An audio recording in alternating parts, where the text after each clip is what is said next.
नमस्कार, मेरा नाम सौरभ शुक्ला और आप देख रहे हैं न्यूज़ 18। देश में दक्षिण पश्चिम मानसून ने अब रफ्तार पकड़ ली है और धीरे धीरे कई राज्यों में अपनी मौजूदगी दर्ज करा रहा है। 4 जून को केरल तट पर दस्तक देने के बाद मानसून ने सिर्फ 24 घंटे के भीतर ही 4 राज्यों को कवर कर लिया था। इसके बाद 5 जून को मानसून ने गोवा के कुछ हिस्सों, कर्नाटक के कुछ इलाकों, तमिलनाडु और अरब सागर के दक्षिण पश्चिम हिस्सों में भी अपनी पकड़ मजबूत कर ली है। अब मानसून लगातार आगे बढ़ रहा है और गोवा से होते हुए महाराष्ट्र की ओर तेजी से आगे बढ़ रहा है। मौसम विभाग का अनुमान है कि अगले 2 से 3 दिनों में यह महाराष्ट्र के साथ साथ आंध्र प्रदेश और पूर्वोत्तर भारत के कुछ हिस्सों तक भी पहुंच सकता है।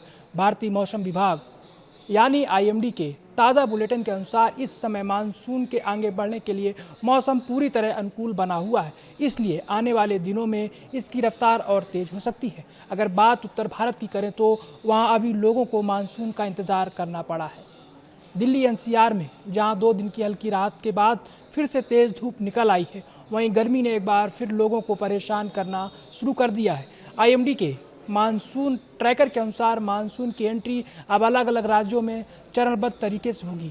अनुमान है कि बिहार में मानसून 15 जून के आसपास पहुंच सकता है, वहीं 20 जून तक इसके मध्य प्रदेश और उत्तर प्रदेश के कुछ हिस्सों में पहुंचने की संभावना है। इसके बाद 25 जून तक पश्चिमी उत्तर प्रदेश और दिल्ली एनसीआर में भी मानसून की झमाझम बारिश शुरू हो सकती है। वहीं राजस्थान जैसे इलाकों में मानसून 30 जून से लेकर 5 जुलाई के बीच पहुंचने का अनुमान लगाया गया है। पिछले साल की तुलना में इस बार मानसून की चाल थोड़ी धीमी मानी जा रही है। इस साल ये अपने सामान्य समय से करीब 3 दिन की देरी से आगे बढ़ रहा है। हालांकि मौसम वैज्ञानिकों का कहना है कि ये देरी ज़्यादा चिंताजनक नहीं है।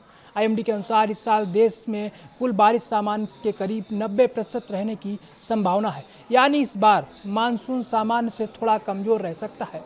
मौसम वैज्ञानिकों के मुताबिक इसका एक कारण अल नीनो की स्थिति का विकसित होना भी है। अल नीनो एक ऐसी समुद्री और वायुमंडलीय स्थिति होती है जिसका असर सीधे भारत के मानसून पर पड़ता है। जब अल नीनो सक्रिय होता है तो भारत में बारिश सामान्य से कम होने की संभावना बढ़ जाती है। हालांकि राहत की बात यह है कि फिलहाल जून के महीने में अल नीनो का प्रभाव कमज़ोर रहने का अनुमान है, लेकिन सितंबर तक इसके फिर से मजबूत होने की आशंका जताई गई है।